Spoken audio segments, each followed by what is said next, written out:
Tapos lang ng aking first then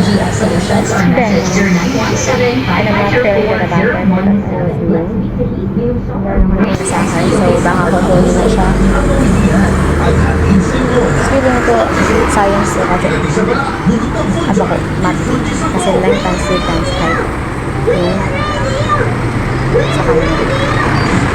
Sample ayun, parang naka-afford ko pang sarili ko na okay lang po.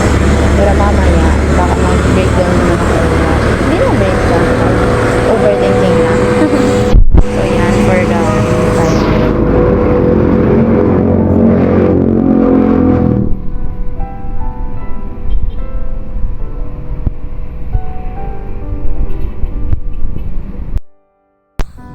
Ito pala yung feeling na rejection after rejection. I'm a sensitive person. Kaya madali ako masaktan. Even words that you don't really mean for you, but for me, it hurts or it hit me a lot. So, ngayon, feel ko na yung bumupunta ka sa mga gusto mong applyan. Pero, syempre, prayers na lang and faith.